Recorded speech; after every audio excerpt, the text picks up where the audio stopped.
Oi, irmãos, tudo bem? Bem-vindos a mais um vídeo aqui do canal, mais um vídeo de estudo da Palavra de Deus. Hoje, continuando nosso estudo bíblico, nós vamos ler o Desejar de Todas as Nações, capítulo 43, Barreiras Derrubadas. Antes de iniciar, não se esqueça, esse é apenas um resumo que eu fiz da minha leitura. Recomendo aos irmãos, vão lá no aplicativo da Bíblia, leiam o capítulo completo, ouçam o audiobook, estudem por si mesmos, não acreditem em mim, vão buscar na fonte da verdade. E aí, tirem suas próprias conclusões, deixem que o Espírito Santo guie a cada um a toda a verdade e apliquem isso em suas vidas. Então vamos lá. Resumo do Desejar de Todas as Nações, capítulo 43, Barreiras Derrubadas. Esta mulher ouvira falar do profeta que dizia se curar toda espécie de doenças. Essa mulher está falando da mulher fenícia, Sírio-fenícia, se eu não me engano, né? Persa, alguma. É fenícia. Enfim, quando Jesus faz aquele milagre de expulsar o demônio da filha dela, que estava endemoniada, que Jesus a compara com os cachorrinhos, porque Jesus veio para as ovelhas de Israel. Enfim, essa história que estamos falando. Ao ser informada de seu poder, nasceu-lhe a esperança no coração. Inspirada pelo amor materno, decidiu apresentar-lhe o caso de sua filha. Tinha o firme desígnio de levar sua aflição a Jesus. Este devia curar-lhe a filha. Ela buscara auxílio nos deuses pagãos, mas não obtivera melhoras, e por vezes era tentada a pensar: que poderá fazer por mim esse mestre judaico? Aqui uma lição para eu e para você. Independente das coisas que nós já tentamos, já fizemos de tudo, já jejuamos, já estamos orando por muito tempo, mas nós não recebemos a bênção, a incredulidade passa a vir a permear o nosso coração, os nossos pensamentos. Essa mulher aqui, ela já tinha tentado de tudo, que ela entendia que daria certo, mas a bênção não vinha, a filha dela não era curada, o demônio continuava possuindo aquela menina. E ela, por vezes, mesmo ouvindo os relatos de Jesus, ainda vinha a incredulidade para ela. Será que Deus vai poder me ajudar? Eu e você não podemos permitir que a incredulidade tome conta das nossas mentes, do nosso coração, porque se assim o fizer, estaremos fadados à derrota. Mitigando-lhe a dor, poderia dar viva representação do que pretendia ensinar. Para este fim, levar os discípulos para aquele lugar. Mitigando a dor daquela mulher, Jesus iria dar uma lição aos discípulos. Jesus foi lá, fez o único milagre que ele fez lá, foi esse, da cura da filha da mulher. E ele queria ensinar uma lição aos discípulos. Era uma bênção para aquela mulher, uma bênção para aquele povo perceber que o Salvador estava ali por causa do milagre feito, e uma lição para os discípulos. O povo a quem se dera todo o ensejo de compreender a verdade, ou seja, aqueles que tinham todo o conhecimento da verdade, que era o povo judeu, desconheciam as necessidades dos que os rodeavam. Ignoravam os necessitados, ignoravam os pobres, as viúvas, os órfãos. Esforço algum se fazia para ajudar as almas em trevas. Você está perdido? Vai continuar perdido, porque eu, adventista do sétimo dia, conhecedor da verdade, irei ignorar você que está perdido. Se você está perdido, se você está em trevas, se você vai para a igreja católica, se você vai para a Umbanda, se você vai para outras igrejas que falam em línguas, que falam em vida após a morte, fala de arrebatamento secreto, eu vou simplesmente ignorar você, porque você está em trevas e você deve continuar assim. Era esse o pensamento dos discípulos? Era esse o pensamento da nação judaica, liderado pelos fariseus e pelos saduceus, de que eles eram melhores, eram exclusivos? E é esse o pensamento que Jesus foi ali destruir, fazendo um milagre na vida daquela mulher. O muro de separação criado pelo orgulho judaico impedia os próprios discípulos de se compadecerem do mundo pagão. Cumpria, porém, quebrar essas barreiras. Jesus veio aqui para quebrar essas barreiras que existiam do exclusivismo e que está começando, sim, ou já está há muito tempo, e eu conheço pouco, nascer no coração de alguns, né, da igreja. se achando orgulhosos por terem o conhecimento da verdade, por serem adventistas do sétimo dia, por ser uma igreja tão grandiosa. E eu já vi pessoas, eu tenho orgulho dessa igreja, porque olha como ela é grande, quantas igrejas nós temos, quantas escolas, quantos hospitais, quantos não sei o que, centros de saúde, e as pessoas orgulhosas por serem adventistas do sétimo dia. Eu e você não devemos nos orgulhar de nada, porque somos pó. Devemos quebrantar o nosso eu, abandonar o nosso orgulho, nossa vaidade, e permitir que Deus habite em mim, que Cristo vive em mim, que o caráter de Cristo seja moldado em mim, para que eu possa fazer como Cristo fazia e olhar para as pessoas sem desdém, olhar para as pessoas principalmente das outras igrejas, que muitos são mais fiéis à verdade do que nós, que conhecemos muita coisa e praticamos muito pouco daquilo que conhecemos. Então, cabe a mim e a você abandonar o nosso próprio eu, abandonar o nosso orgulho, abandonar essas vaidades de se achar que por sermos o povo remanescente, porque somos, isso é bíblico, por sermos remanescentes, somos melhores que os outros, porque não somos, podemos nos tornar muitos piores, porque temos a luz e muitas vezes a negligenciamos, assim como o povo judaico naquela época, eles tinham a verdade e ignoravam a verdade, viviam a verdade deles. Mas embora Jesus não respondesse à mulher, não perdeu a fé. Passando ele como se a não ouvisse, seguiu-o, continuando em suas súplicas. Quando nós precisamos de uma bênção de Deus, quando nós precisamos de ter de fato comunhão com Deus, quando nós precisamos de fato, nós reconhecemos que precisamos do Espírito Santo em nossas vidas para nos transformar, para Cristo viver em nós. Quando nós entendemos isso, nós devemos ser como essa mulher fenícia, continuar clamando, insistindo, implorando: Senhor, muda a minha vida, Senhor, transforma a minha vida, Senhor, habita em mim. Muitos que estavam nessa caminhada, que já estiveram nessa caminhada, acabaram abandonando-a porque eles viram, com o passar do tempo, foi cansando. Você cansa de pedir, você cansa de implorar, você cansa. Deus quer fazer a obra, muitas vezes está ali às portas, mas aí desistimos por uma coisa ou outra. As coisas dessa vida acabam minando a nossa confiança em Deus, minando que eu e você podemos ser transformados e sermos, sim, o caráter de Cristo aqui, um caráter perfeito, porque fomos transformados por Deus. Obra divina em nós. Não é eu fazendo as obras, é Deus que fez a obra em mim. Com crescente ardor insistia a mulher em sua necessidade, inclinando-se aos pés de Cristo, clamando: Senhor, socorre-me. Quantas vezes eu e você fomos a Cristo dessa maneira? Senhor, socorre-me, Senhor, me transforma, Senhor, eu não consigo abandonar nem pensamentos mal, nem atos mal, quanto mais pensamentos, Senhor, por favor, trabalhe em minha vida. Me faz abandonar isso, Senhor. Quantas vezes eu e você vamos de fato isso, pedindo a Deus socorro? Jesus acabara de partir do seu campo de labor porque os escribas e fariseus o procuravam tirar-lhe a vida. Murmuravam e queixavam-se, manifestando incredulidade e azedume. E recusavam a salvação tão abundantemente a eles oferecida. A salvação sendo oferecida abundantemente ao povo de Israel, aos judeus.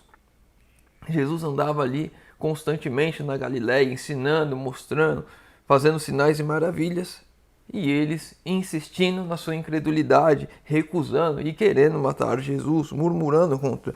Aqui encontra Cristo uma criatura de uma classe infeliz e desprezada, não favorecida com a luz da palavra de Deus.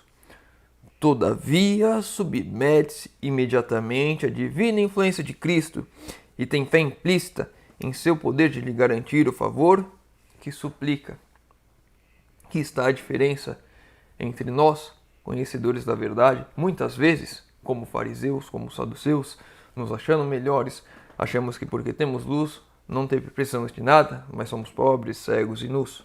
Enquanto outras pessoas, com o pouco que elas têm, com o pouco que elas ouviram falar, se apegam fortemente a essa fé e acreditam que Jesus é o Salvador, que vai as curar, que vai as libertar das trevas deste mundo.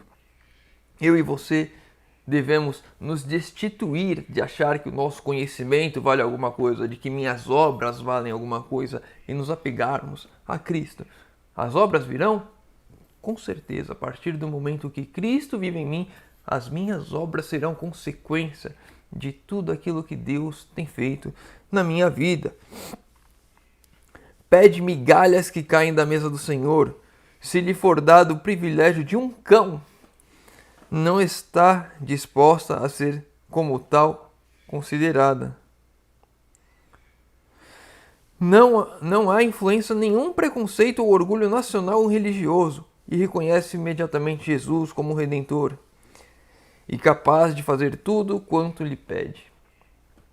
Quando nós reconhecemos que não importa a nossa condição, que Jesus pode fazer tudo para mudar a nossa condição, para me libertar do pecado, para me libertar dos vícios, a pornografia, os filmes, as séries, o adultério, tudo isso que me prende nesse mundo, coisas ruins como o chocolate que tem cafeína, ou o próprio café, que muitos irmãos estão na igreja e falam: Deus entende eu continuar tomando café. Não, Deus não quer entender, Deus sabe o que você está fazendo. É você que vai lá e compra o café não surge ali na sua frente já pronto e você só toma. É eu e você que buscamos essa condição. Deus entende as nossas lutas, as nossas dificuldades, as nossas tristezas. Agora eu condescender com o pecado e continuar fazendo as coisas erradas, isso Deus não entende, Deus não quer isso. Talvez, vamos dizer assim, Deus entende, mas Ele não aceita, é esse o ponto. Ele não vai, tá bom filho, eu sei que você tem essa dificuldade, vem. Não, estamos aqui e Deus quer fazer uma obra para mudar a mim e a sua vida. Desde que busquemos isso com fé, com fervor, nos agarremos aos pés de Cristo e temos a certeza de que Ele pode fazer a obra em nossas vidas. É Cristo que faz a obra. De fato, se você quisermos fazer essas coisas por nós mesmos, eu vou abandonar a pornografia, eu abandonei a pornografia, eu abandonei o café, não vale de nada quando eu permito que Cristo faça a obra em mim. E aí sim, isso tem valor. As pessoas irão ver a transformação que Cristo fez em mim. Porque eu não vou glorificar eu não vou falar que eu fiz. É Deus que fez em mim. É Deus que faz a mudança em nossas vidas. O Salvador fica satisfeito, provou-lhe a fé nele. Por seu trato com ela, mostrou que aquela que era tida como rejeitada de Israel não mais é estranha, mas uma filha na família de Deus. Como filha, tem privilégio de partilhar das dádivas do Pai. Cristo assegura-lhe então o que pede e conclui a lição dada aos discípulos. Voltando-se para ela, com um olhar de compaixão e amor, diz: Ó mulher, grande é a tua fé. Seja isso feito contigo, como tu desejas. Quando nos apegarmos a Cristo, de fato, com fé, conseguiremos vencer todas as barreiras que nos têm prendido neste mundo.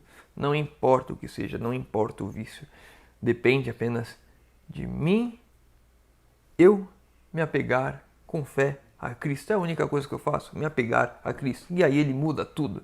Ele vai transformar todo o nosso ser. Não é metade, Deus não faz meia transformação. Deus não vai levar você para a igreja e vai deixar lá os velhos hábitos, a pornografia no seu telefone, no seu computador, o café, ou seja lá o que for. Você não vai comer a carne de porco escondida achando que está tudo bem, que só dentro da igreja que você tem que aparentar que faz as coisas certas. Todo ser, em todo lugar, é transformado quando Cristo habita em mim.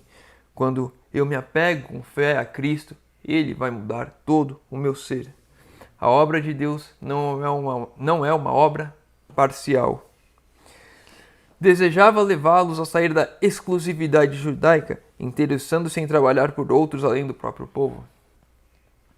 Eu e você devemos entender isso, que devemos trabalhar sim para ajudar pessoas de outras igrejas, outras religiões, e assim seja. Aqui na cidade que eu tô, eu ouvi um relato interessante. E não faz pouco tempo, acho que faz 2 anos, então provavelmente os irmãos da igreja aqui, eu já conheci aqui, devam ter trabalhado nisso. Vieram alguns missionários testemunhas de Jeová aqui, e aqui faz muito frio. Os irmãos já devem ter percebido, toda vez eu estou de casaco, às vezes luva, gorro. Teve dias que 8 horas da manhã, 9 horas da manhã estava 2 graus, dentro de casa estava saindo fumaça da boca. 8 horas da noite 1 grau, madrugada deve ter chegado a menos, a temperaturas negativas. E esses missionários, testemunhas de Jeová, vieram para cá.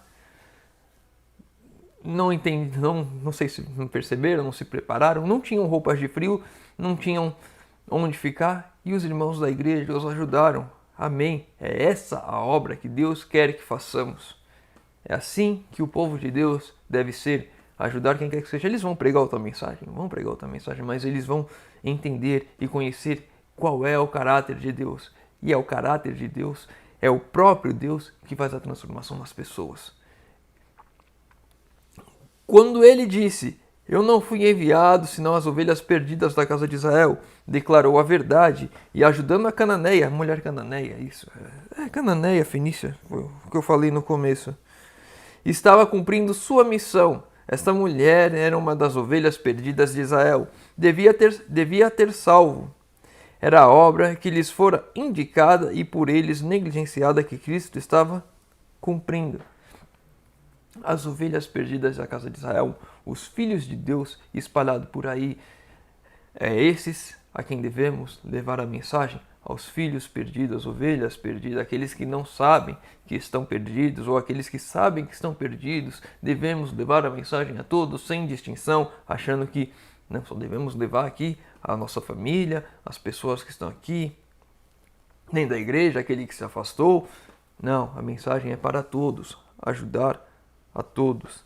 A mesma influência que separava os homens de Cristo 19 séculos atrás, acha-se hoje em dia em operação. O espírito que ergueu a parede separatória entre judeus e gentios está ainda em atividade. O orgulho e o preconceito têm construído fortes muros de separação entre as diferentes classes de homens.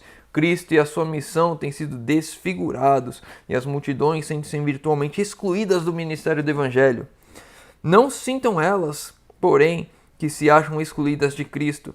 Não há barreiras que o homem ou Satanás possa levantar que a fé não seja capaz de atravessar. Não há barreiras que os homens possam levantar que a fé que Deus vai atravessar. Com Cristo podemos vencer e devemos vencer, derrubar todas essas barreiras, levar a mensagem a todas as pessoas, sem discriminação, sem qualquer outra coisa. Não há diferenciação, não há acepção de pessoas, não importa se você é grego, se você é judeu, se você é cristão, católico, se você é evangélico, a mensagem de Deus é a mesma e é para todos. E agora cabe a eu e a você, que conhecemos a verdade, viver a verdade e levar a verdade. E Deus vai se encarregar de fazer a transformação na vida de cada um. Qualquer discriminação é aborrecível a Deus. É-lhe desconhecida qualquer coisa dessa natureza. Aos seus olhos, a alma de todos os homens é de igual valor.